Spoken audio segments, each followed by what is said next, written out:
Good morning, everybody, and welcome. Thank you for joining us today, and I want to wish everybody a happy Juneteenth. I hope you had a meaningful holiday. I'm Gerald Cohen, Chief Economist of the Kenan Institute of Private Enterprise. We're a nonprofit, nonpartisan business policy think tank affiliated with the UNC Kenan-Flagler Business School. Our goal is to develop and promote innovative market-based solutions to vital economic issues through research-driven efforts like our grand challenge this year, exploring the opportunities and potential challenges of stakeholder capitalism. Joining us today is my friend and colleague, Stephen Arbogast, a Kenan-Flagler finance professor and the director of the school's Energy Center. Stephen's teaching career is focused on international finance, project finance, business ethics, and the business of energy. Before that, he spent 32 years with Exxon and served as the treasurer of Exxon Chemical and ExxonMobil Chemical Company from 1997 to 2004. He has written more than 70 case studies that are core teaching materials for his course, and they include many transactions he led or participated in during his Exxon career. Back in early May, Stephen wrote a commentary for the Kenan Institute website titled Europe's Energy Security, More Independence or Different Dependence. With Russia's war in Ukraine still raging and Europe's energy future still up in the air, the topic remains on his mind as well as in the news. We'll hear from Stephen directly before we open things up for Q&A later in today's discussion. Please know that you can submit questions anytime using the Q&A function at the bottom of your screen. With that, I'm pleased to turn things over to Professor Stephen Arbogast. Thank you, Stephen. Thank you, Gerald. And I have a slide deck to guide us through this discussion. So let's begin with that. Our topic today, everybody, is European energy security in a global context. And I think the place to begin is with a sort of a summary discussion of what is Europe's energy security dilemma right now. So, this begins with the fact that Europe, and in particular Germany, developed a business model based on imported energy. And you're going to see that in spades as we go through the following slides. This was a very effective business model because it brought in a lot of low-cost energy on which a lot of Europe's manufacturing benefited. Then came the Ukrainian crisis and subsequent war. And this created a need for Europe to first try to deter and then, in a sense, sanction Russia, on whom it had become incredibly dependent for this cheap imported energy. So we have not only Europeans' intention for reducing its reliance on Russian gas, but a plan to impose an oil embargo by the end of the year. All right, that brings us to our key points for discussion in this webinar. And the headline here is that these embargoes are not working. Indeed, there's a very, very good chance that they're going to be counterproductive. There's a lot of blowback on Europe and surprising and disconcerting evidence that Russia is not being hurt nearly as much as people imagined. The second sort of surprising thing about the current context is oil is the bigger problem than natural gas. Most of the discussion is about Europe's dependence on Russian natural gas, which is very significant and is certainly a problem. But it is a more solvable problem. The oil problem, which is significant, is a lot harder to address. And I'll talk about this as a problem which Europe is not looking at properly because it's failing to discuss it and focus their policy on solving it in a global context. Indeed, the issue here is that Europe has a lot of options to do things at home for their own production, but they have focused them only pretty much on renewables at this point in time, which are not going to save the day in the short or medium term. and they're going to have to look at options eventually beyond LNG, and that is going to be global and local fracking and something called enhanced oil recovery, or EOR. So with those as headlines, let's push forward and see how we come to these tentative conclusions. Now, when the Ukraine conflict broke out, okay, there was tremendous solidarity across Europe that they needed to not only reduce their dependence on an increasingly unreliable supplier, but indeed punish Russia for its aggression in the Ukraine. So how is that working out? Last week, the Wall Street Journal published an astonishing statistic, which is listed on this page, and I don't think it got nearly enough attention. You see in the middle of the page, it says here, Russia's current account surplus for the first 4 months of the year, which include 2.5 months of Ukrainian war, $110 billion versus $39 billion for the comparable period in 2021. That kind of result hardly suggests that Russia is being punished or hurt by the reduction in supplies into Europe. What is going on here? Well, what's going on here is a question of price versus volume leverage. The reason this presentation is talked about in a global context is the thing that everybody has lost sight of, particularly on the oil side, is that the oil supply situation was in very tight condition right before the Ukraine. And that you get in a situation like this, and you start to remove additional barrels from the market, the price effect is outsized. A very large risk premium starts to come into the market on top of whatever dislocations are taking place because supplies are being rerouted. As a result, you've seen oil prices sprint from the $80 range, which is where they were pre-Ukraine, all the way in the $120 range. And natural gas has gone up 4 or 5 times in the same period of time. So as a result, Russia is hardly suffering from a revenue point of view, but the blowback on Europe is extremely severe. You're seeing tremendous impacts in terms of inflation and impact on industry, and we'll talk about that in statistically in just a minute. So Europe's dilemma is actually they have to look at this supply and demand situation not just as a bilateral problem between it and Russia, but they have to look at the global situation, the global commodity markets. And there has been a tendency to forget the lessons of previous crises. And the lessons of previous crises are this. If you don't have enough spare capacity in the global supply market, you get this price effect I just talked about, where the removal of a small amount of volume has an outsized price effect. That is where we are today. That is especially where we are on both oil and natural gas. Let's delve into this a little bit more deeply.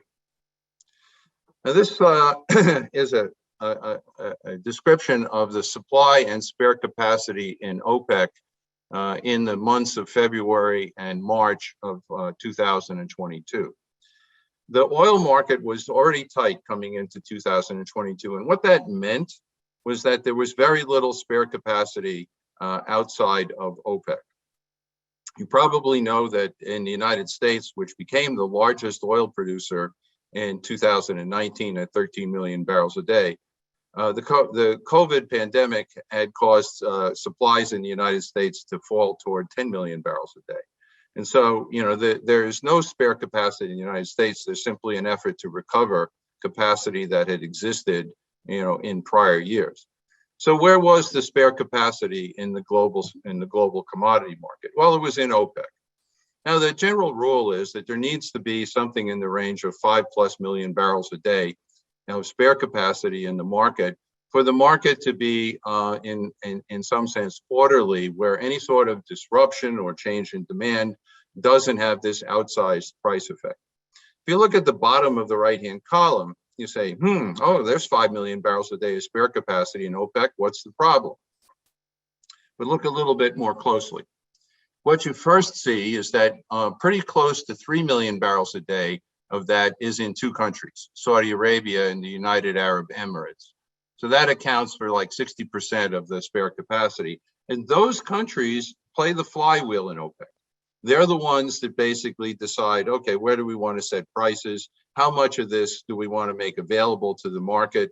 Indeed, that's part of the reason that they have been setting the quotas at a very measured pace of putting supplies back into the market. Where's the rest of the spare capacity? Iran, Libya, Iran under sanctions, Libya in civil war. Not much is going to come out of there in response to global demand. So at the end of the day, this is the situation coming into the Ukrainian war. Now, what happens if a European oil embargo says, okay, we're going to take 1-2 million barrels a day of Russian supply out of the market? You're effectively sending a message to the market that, my goodness, there may not be enough supplies, and you set off a scramble for supply that in effect has this outsized price effect. I mentioned the lessons of previous price peaks, and this chart here shows you some of that history. Now, what I would point out is the first peak that you see here, which happened in the early 1970s, that was when the US spare capacity disappeared. And you got this first experience of, okay, OPEC discovered they had this price leverage. The second peak there in the late 1970s, 1980s, that was the Iraq-Iran war, which took supplies off the market and tightened the market. And it took 4 or 5 years of new supply coming on to essentially cause this peak to come back to prior levels. That was when you saw the North Sea and the North Slope of Alaska come on. You see North Slope Alaska peak at 2 million barrels a day in 1988. That gave some price stability to the market. So then you see the run up in 2005 and 2010. This is again, the market tightens. I'm going to show you that in just a minute. And it only comes down when new supplies come to the market through the US fracking experience after that. So the messages here are two. When spare capacity disappears, they have this outsized price effect, and it takes new supply to actually stabilize the market and produce the kind of prices that oil consumers find bearable. This is the history of Saudi capacity leading up to that price peak in 2008 when oil hit $145 a barrel. And everybody, please note, we haven't hit the prior level of 2007, 2008. We're well short of that, especially in real terms. But when you look at this, you can basically see that it was driven by the disappearance of Saudi capacity in that time frame, with demand out of China essentially driving the demand side of the equation. All right, so let's go back and focus on Europe. Now, why do I say that oil is the bigger problem? Well, it starts with the fact that the European oil market is a huge market. It's a 15 million barrel a day market, which is almost the size of the United States, and it's about 1.5 times the production of Saudi Arabia. But here's the second piece: 96% or more of that oil is imported. This is the business model that I told you at the top that Europe had adopted. It's a great model when oil is cheap. It's not such a great model when oil is expensive. The third bullet point here is that 1/3 of that imported production has been coming from Russia. It is the single largest producer supplying the European market. So the problem that we have is not only is this market big and import dependent, it doesn't give way easily to demand management. This is something that differentiates it from the gas market, and we'll talk about that more in just a second. The consequences have been huge, and that's why the blowback on Europe, it looks much harsher than the effect on Russia, who seems to be generating, just fine levels of revenue. Here you see the crude price almost doubling, the LNG price going up over 3 times. And you see the inflation in Germany tripling, and the outlook for EU GDP growth being marked down by the IMF to basically almost nothing. So the consequences and blowback for the European economy are quite severe. And I have a couple of points on the left side of the page that renewables are going to offer limited immediate help. We're going to need to talk about that in a little bit more detail in just a second. And the second point is that Europe's oil and gas production options are being thoroughly ignored. So let's go look at that for a second. This is the International Energy Agency recently put out this 10-point plan for reducing reliance on Russian gas. Now, you might say I've been emphasizing oil as the problem, but the reason for producing this slide is there is no 10-point plan for reducing reliance on Russian oil. So, as an indication of sort of thinking at governance levels in Europe, this is the best that there is. And what you're going to see here is that there's very little on the supply side. There's some acceleration of wind and solar projects. There's maximizing production from things like existing nuclear plants, but there's nothing in terms of new oil and gas supplies coming out of Europe. And so we have to ask ourselves, what explains this kind of blind spot about their own domestic options? You could say, well, maybe they don't have domestic options, but in point of fact, they do, and they exist, and they're quite considerable. So this is really the political overhang of Europe's deep commitment to decarbonization, and that has taken the form that they would discourage investments in fossil fuels because of the belief that any investment in fossil fuel, in effect, erects a barrier to decarbonization. But in point of fact, Europe has options that would not erect those kind of barriers. And you have to deal with the question of how to get from today to tomorrow. So, Europe is going to face the question of whether these kinds of solutions are in any way, shape, or form adequate. Now, as I said, they're not doing very much to help themselves on the oil production side. There are 2 countries in Europe that produce a meaningful amount of oil, Norway and the UK, and it only comes to less than 3 million barrels a day, which is 20% of Europe's oil consumption. The rest of Europe produces less than 500,000 barrels a day. And you can see the almost 5 million barrels a day of Russian imports in 20 and 21 down below. So why aren't renewables, more wind and solar and storage a fix for this problem? I think I find it somewhat astonishing that people would think that more wind and solar would be an adequate response to a short to intermediate energy crisis. But let's spell out the reasons why. First of all, wind and solar are basically going to give you electricity.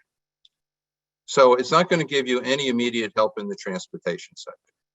The help in the transportation sector would depend upon a massive adoption of electric vehicles, which is not in the cards except over a period of multiple years. The second thing about wind and solar is to the extent that they're happening at the same time that you're retiring fossil fuel plants, you're not actually gaining any electricity. You might actually be losing it. And what has Germany been doing? It's been retiring its nuclear fleet. Its last 3 nuclear plants are supposed to retire this year. So it is questionable, and certainly in the short and medium term, whether more renewables are going to provide even plus electricity, given the course that Europe has been on. So, it is, I think, more of a message to certain political constituencies that Europe is not abandoning its decarbonization efforts, that they're emphasizing the idea of more renewables. There's nothing wrong with more renewables. It just is not going to do much to impact the oil and gas problem that is blowing back on the economy at this point in time. And indeed, to the extent that people consider unemployment and inflation more serious and current problems, there may be very significant electoral effects. There are elections, you just saw Macron lost his majority in parliament in France. There are important elections in Germany and other places coming, Italy coming up this year. Taking care of business today may have more significance for the electorates than steady as she goes on the decarbonization front. So where does this take us in terms of, sort of, all right, what does this all add up to? I think the first thing is if Europe actually implements this Russian oil embargo, it's going to tighten a very global tight supply situation by potentially 2 to 3 million barrels a day. The International Energy Agency said it could be as much as 3 million barrels a day because of the sort of disruptions and displacements in oil supplies. Said differently, it's very easy for Russia to put oil in a pipeline or a tanker and send it to Europe. It's a lot harder for them to figure out how to do that in the face of an insurance embargo to get that oil to India or China, where it would take Russia years to build pipelines to do it.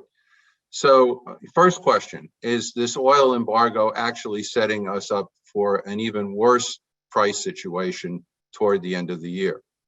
Second thing we have to take a look at is there's been consistent underinvestment in the global oil supply situation. And I don't think this point is widely appreciated. But if you essentially have a 100 million barrel a day oil market, you lose about 6% of that through depletion every year. So just to keep oil supplies constant, you have to add 6 million barrels a day of new supply to the market. Where's that going to come from?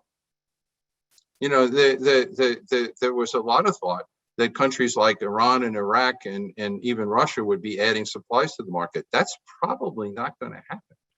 Meanwhile, policy has been discouraging the international oil companies from making these kinds of investments. So we've had multiple years of underinvestment in the global oil supply chain and an outlook that basically says it's going to tighten significantly.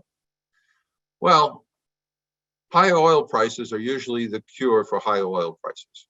That's a short way of saying, you then count on what is known as demand destruction to balance the market.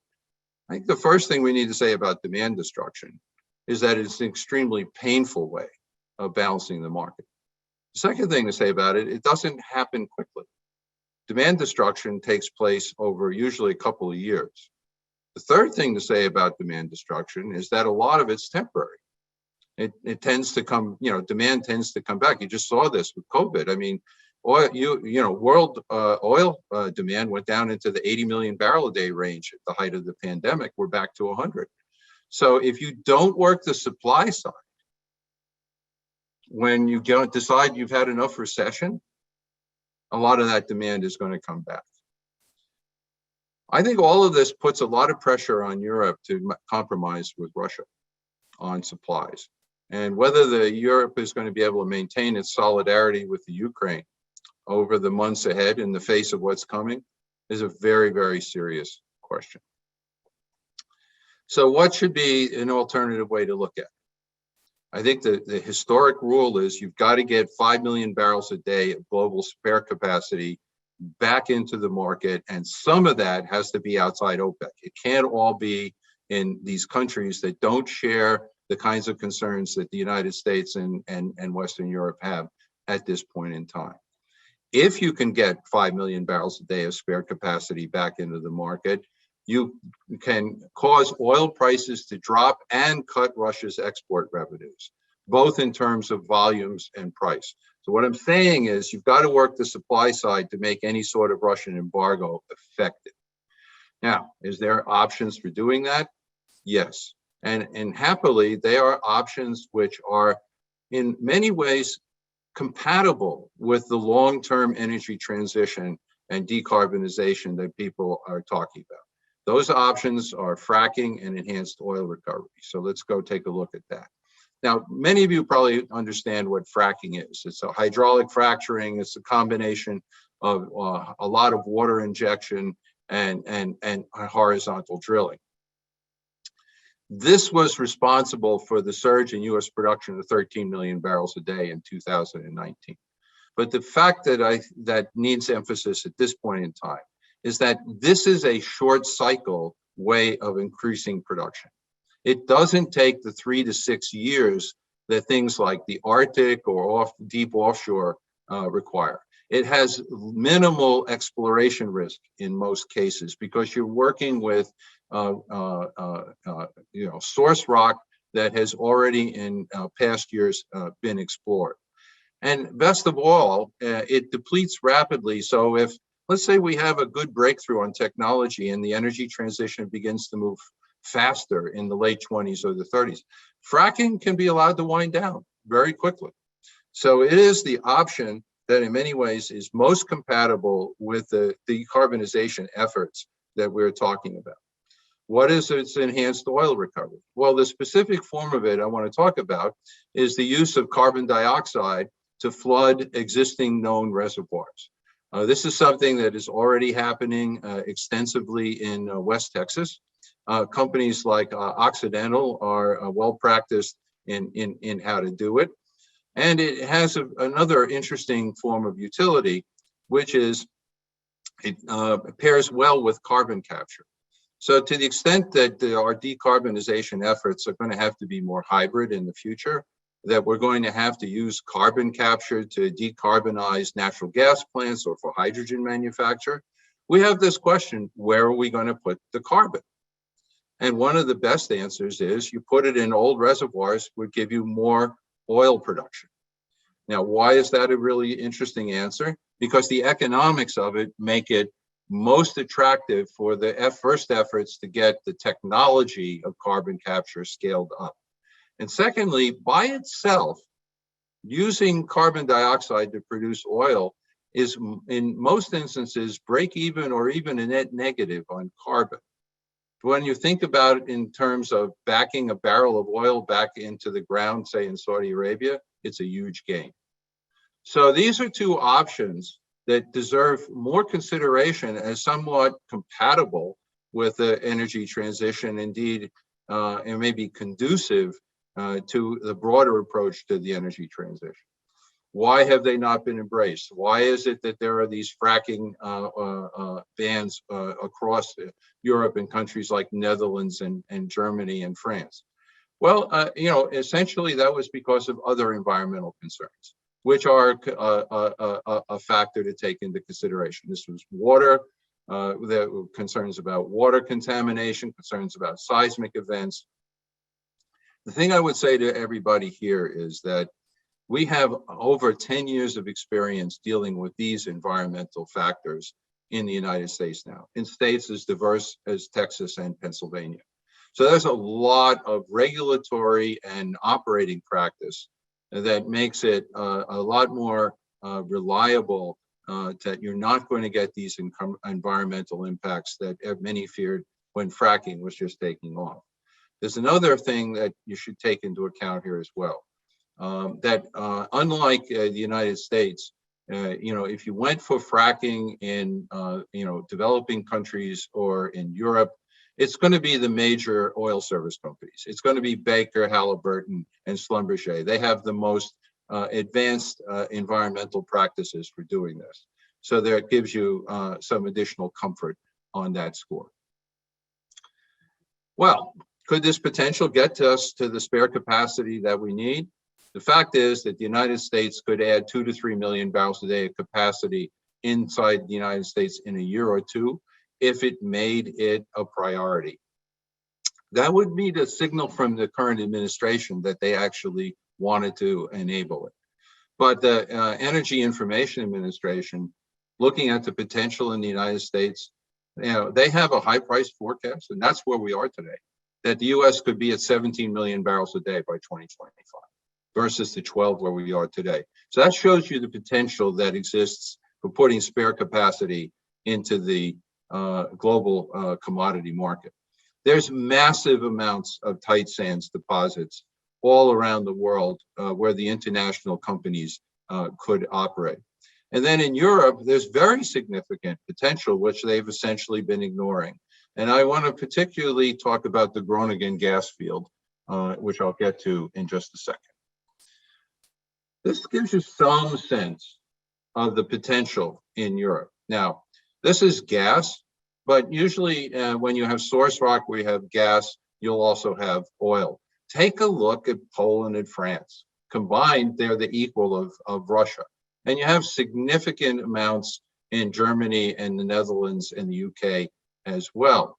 Now, interestingly, the UK has already embraced this. The current UK government has enabled fracking for natural gas, and that production is proceeding. And the UK is operating in a funny way as a kind of floating LNG terminal, because it's receiving LNG supplies at the same time that it's putting its domestically produced gas through a pipeline into Europe to try to fill up Europe's storage. So let's not say there isn't the potential for Europe to help itself. Well, you've heard me essentially argue that oil is the problem, the bigger problem, rather than gas. That's not to say that gas isn't a problem, but it is a problem that in many ways seems more workable. And why do we say that? Well, because the US and Qatar are already expanding, LNG export capacity significantly. And over the next 2+ years, there's going to be, I would not say massive, but very, very significant growth in their LNG supplies going into the global market. But on top of that, in addition to self-help options in its own production, Europe has a lot of other options that work in the natural gas space. They can do things like keep their existing power plants on, the ones that were being slated for retirement, or even bring some of them back as a temporary expedient. They obviously have the kinds of management, demand management, and conservation things that you saw in that IEA plan that I showed you earlier. And what Europe is doing right now is another thing, which is they can just pay up. They can buy a disproportionate amount of the LNG that's out there and let other parts of the world figure out how to adjust. So, the short message here is that Europe is probably going to not run out of natural gas, even if the Russians are putting, more pressure on that front. And in a year or two, they're probably going to have adequate LNG supplies and regas facilities.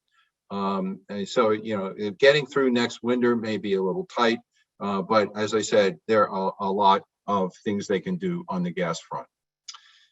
You've noticed I mentioned this Groningen field, and it is a perfect example of the options that Europe has, and the decisions facing policymakers at this point in time.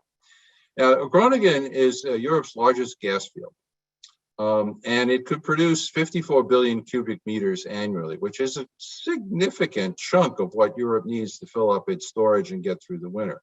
They're currently producing less than 1/10 of that. The reason why is there were seismic events and subsidence at Groningen. Serious things, okay? So not to minimize that. And the field was set for shutdown in 2023. But it could increase its supplies by over 300% in short order. Dutch ministers have said this is a last resort. Well, guess what? Russia just cut its supplies in the Nord Stream pipeline. So we're going to see if, the last resort is certainly here. There's plenty of depleted reservoirs in the North Sea where enhanced soil recovery and carbon capture, CO2 storage could be done. So that the enhanced oil recovery route with CO2 flooding is certainly there as an option as well. So what the barriers here are largely political. There has to be some sort of acknowledgement that Europe has a long-term, short-term problem. They need to put supply back into the market short-term. They want to find a way to do it that doesn't impede their long-term decarbonization strategy. For them to accomplish this, they need to differentiate different types of oil and gas production. The things about fracking and enhanced oil recovery, it shouldn't leave a lot of stranded assets around for the 2030s. And so that's the reason for highlighting those as the option that Europe has on its doorstep and needs to take more seriously at this point in time. Now, to sum up, we'll simply say that Europe's oil and gas embargoes and sanctions are not only not working to punish Russia, but they're punishing Europe and the global economy. And they run a very, very serious risk. This failure runs a very serious risk of dividing the Western alliance in terms of its continued support for the Ukraine. The solution to this is to see the problem in the global supply-demand context, and you have to work the supply side. Working the demand side and renewables is not going to have the impact in the short term that is needed. And so with that, I thank you for your attention, and I'll be happy to answer some questions. Stephen, thank you so much. I think the perspective on both that it's an oil problem more than a natural gas problem, and also that actually there are internal solutions, I think is a really important perspective that I think people are not getting from the news. So let me start a little bit, or push you a little bit in terms of so let me start by reminding people, please put your questions in the Q&A. I'm going to take my prerogative and set a few questions as we gather more questions from the audience. I see there are a couple right now, so please put them in. So my first question is, you kind of mentioned the politics around this. Perhaps you could expand a bit more. You have the Green parties in Europe questioning. They want to decarbonize sooner rather than later. As you said, shutting down nuclear power plants, which may be a nice medium-term solution or long-term solution. So perhaps you could discuss those political issues a little bit more in depth. Yeah, I think the first thing to say is, if you go back 10, 15 years, Europe was looking at the fact that its easy indigenous supplies, its North Sea supplies, were depleting. And it was getting harder and harder to sustain production out there. And Groningen was having these seismic problems. So the combination that they did not see easy options for sustaining their domestic production, and the fact that there was a strong environmental movement that was very concerned about climate, and never liked oil and gas production in the first place, it came together in kind of a political consensus. And the outspoken part of that was, we're going to decarbonize. We're going to lead the world in decarbonization. And the unspoken part of that was, and we're going to do it on cheap imports. Okay, so you had a sort of a visible policy that was environmentally focused, and an invisible policy which was, manufacturing and export oriented competitiveness. And the unfortunate thing is the environmental perspective never really considered the risks associated with the import strategy, and that the dependence on Russia, because this political coalition essentially formed at a time when Russia was still considered to be, okay, it's not the threat it used to be. It seems to want to play nice with the West and so forth. Well, we've kind of unfortunately seen how that worked out, but environmental movements and Green parties became stronger and stronger during this period of time, during which the model was working. Europe was having what it wanted. It was leading the world in decarbonization, at least at the sort of outspoken policy level, and it was succeeding with its low cost import strategy. That has blown up now. And so the political lines, I mean, to have a socialist chancellor in Germany come in and with a Green party in his coalition and basically say we're going to embargo Russian oil. I mean, that gives you some sense of the seismic shock that the political system has gone through. And I would say one other thing, Gerald. I think this is a very difficult and challenging rethink for the environmental movement, because they have to wrestle with the short-term, long-term issue.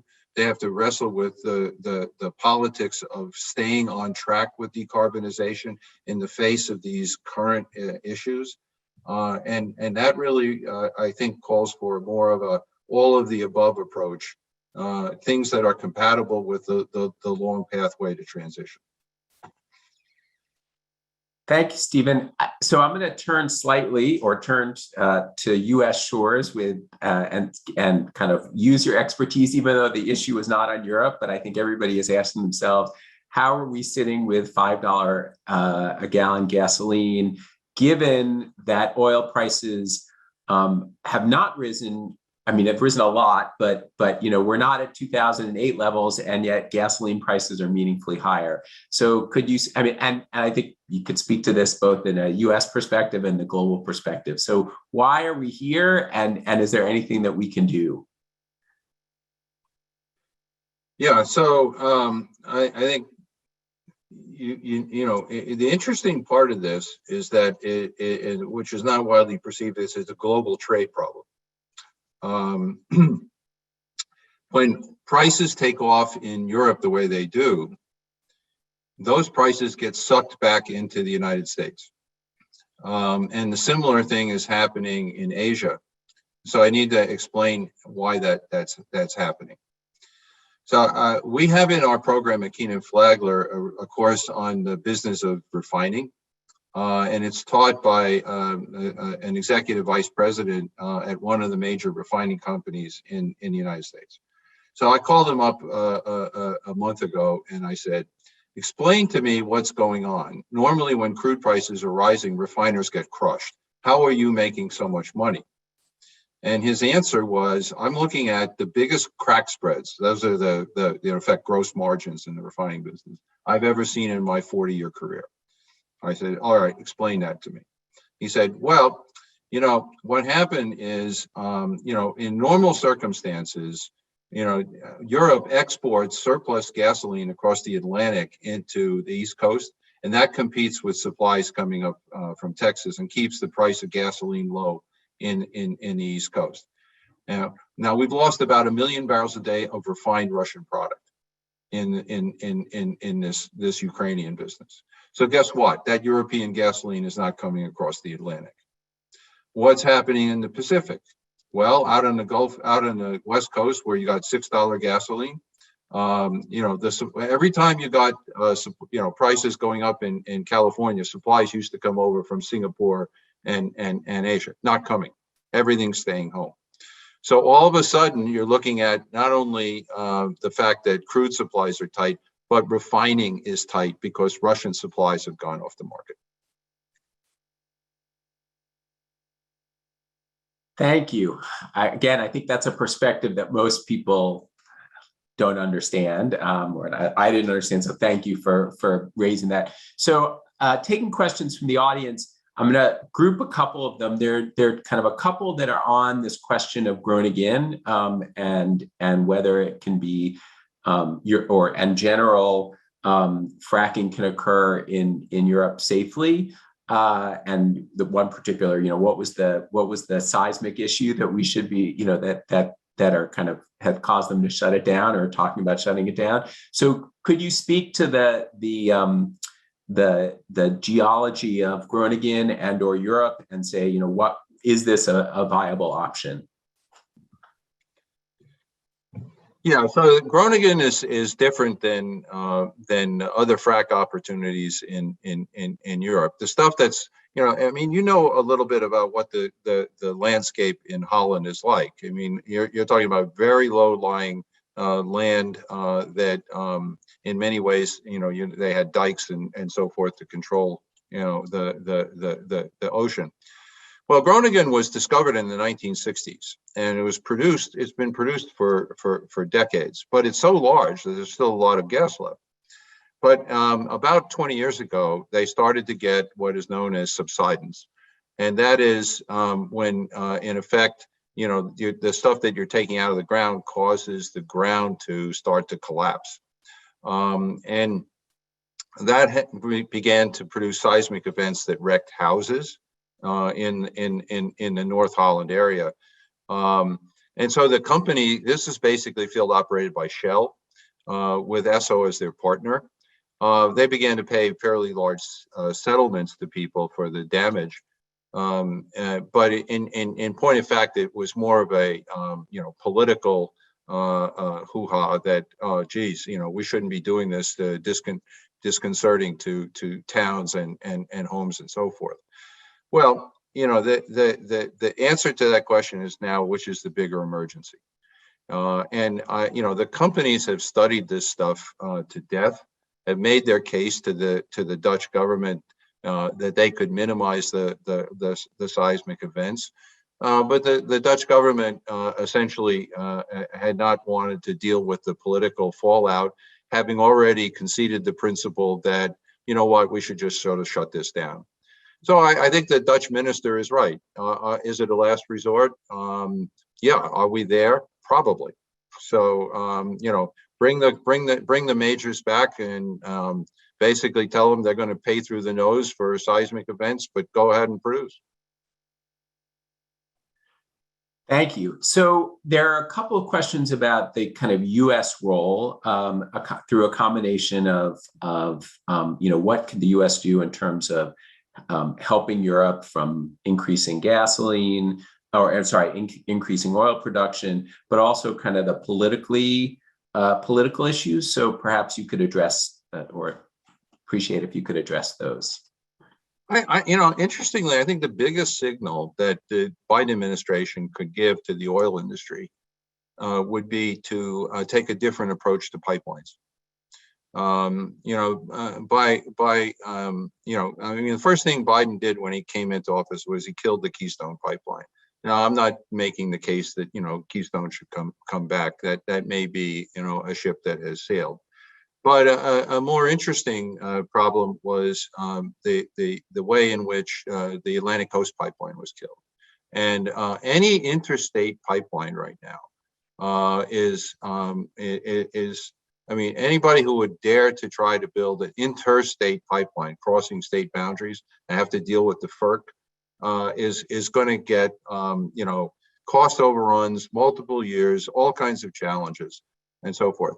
So the Biden administration, if they wanted to signal to the industry that, look, it's time to come together around sensible policies that address how do we get from here to tomorrow without impeding the energy transition, then natural gas pipelines from Marcellus to LNG export facilities and to domestic utilities would be the best signal that they could give, because the domestic utilities are sitting there thinking, how the heck am I going to decarbonize my natural gas plants that I need with all the renewables I'm going to be putting on? And the answer is they got to have to build pipelines for CO2 down the road. So if we can't build natural gas pipelines today when there's an emergency, why should anybody be thinking we're going to be able to build CO2 pipelines down the road with this administration? So I think that there's plenty of room for a constructive compromise there. I don't think the Biden administration has to do anything on Keystone. I don't think they have to do tons on oil leasing, although that would be good signals. But pipelines, yeah. Pipelines to enable LNG export facilities, gas out of the Marcellus, that would be a huge positive. Thank you. So there's an interesting question, and I'll say something you and I had discussed in advance. We're kind of discussing about the complication of Germany shutting down their nuclear, as you mentioned, that they're actually right now there's news that they're stepping up measures to conserve gas and restarting coal-fired plants to offset the loss of Russian oil. And you kind of said that's not just happening in Germany, but potentially globally. Is this enough to make a difference? And does this really make sense? Aren't there better answers that that are kind of moving towards decarbonization rather than worsening it? Well, I think there needs to be a careful reconsideration of nuclear. The case for nuclear it gets stronger when you start looking at the alternatives, and it actually pairs pretty well with renewables. The problem with renewables is your capacity factors are relatively low, 25 to 40%, and you can't really dispatch it. And the batteries are often touted as the solution, but they don't really give you long duration storage. They're usually sort of 4 hours, and then you have to recharge them. So you've got to have dispatchable power and base load power that is firm. It's not going to go offline when clouds come over. Now, your existing nuclear plants, keeping them on is an obvious step. Look at what France has done. France not only approaches 80% of its electricity generation with its domestic nuclear, but it's recommitted to nuclear. It's going to build something like 6 to 8 new nuclear plants. But the other thing that's in the picture here is the next generation of nuclear reactors. These are modular designs.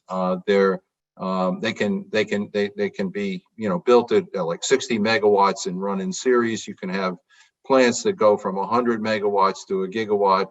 And interestingly, Eastern European countries, Poland and Romania, are going to be trying out some of these advanced reactors from companies like NuScale. So I would say, again, we need to make the lens wider. The sort of more of this all of the above type of thing. Getting nuclear plants, keeping them online if they're still safe, and looking at these next generation of reactors is a very big option. And let me just close on this point by saying, I've looked very closely at Duke Energy's Net Zero 2050 plan. It's quite interesting how they're going to decarbonize. They're going to build 40 gigawatts of renewables and 13 gigawatts of storage, more storage than has been built in the entire United States. But guess what? They're extending their entire nuclear fleet, and they have to come up with 13 gigawatts of, we don't know what it is, but it's probably going to be next generation reactors. So, is it actually going to work out that way? Probably not. But as a best snapshot of what would you do on decarbonization today based on what we know today, it's an interesting indicator. Thanks. Boy, I'm appreciating the wide range of issues that we're covering, and also the panoply of questions that are kind of pushing us in those directions. So as a kind of for potentially last or second to last question, there's a lot of questions in the chat about that I would call kind of global market questions. So China and India buying from Russia, kind of the fact that Europe is actually that they're buying more oil from Europe from Russia, and so the fact that it's a global market, and as you said, causing Russia to have actually a larger current account surplus than in the past. How do you manage this? I realize that that's a very unspecific question, but I guess what would be your if I were to make you king, what would be your kind of solution to the fact that this is a global market and Russia's going to be able to sell into this market? I guess the first thing is I would focus my my immediate efforts to reduce dependency to be on Russian gas. Okay, where I do think that Europe has a lot of alternatives, and where threatening Russian long-term supply position into Europe can be effective. I would let the oil embargo kind of go quiet. Where they are on this right now is they're allowing Russia to ship anything they want through pipelines. So there was an Economist article a week or so ago saying, oh my goodness, Russia's actually shipping more oil into Europe. What Europe has actually done is it's threatened the application or the ability of Russian tankers to get global insurance for their cargoes. That's been the principal way of sort of imposing sanctions at this point in time. So what Russia has to do, they can't get insurance for a cargo to go into Rotterdam. So they have to go hunt around in the international market or from the Chinese and get insurance to ship the stuff around Africa or through the Suez Canal. So that takes a lot longer. And that, India and China are getting big discounts, but those discounts, like what? They're still getting $80 a barrel for what they're selling to India. So they're not, hurting by historic standards. But it has forced some Russian supplies back into the ground, and that's where that IEA prediction of potentially 3 million barrels a day of disruption came from if the Europeans carry out the embargo. So let the oil embargo go quiet, bring back the alternative production options, okay, in the US and United States, and make it a policy measure to put that spare capacity back in the market and to drive Russia in a longer term to a marginal position, a marginal supplier position. That would be the way to help the European economy and make the sanctions effective. So Stephen, I'm gonna sneak in one last question, and really this is more a tout of hopefully you can join us again and talk about we've talked about the short to medium term, and talk about the longer term decarbonization solution. Is there something you could say in a minute or two in terms of tease us for what you want to talk about at your next webinar about how we get to that longer term decarbonization? Yeah, so I think what we would need to take a harder look at is what does it mean to have an all of the above decarbonization strategy?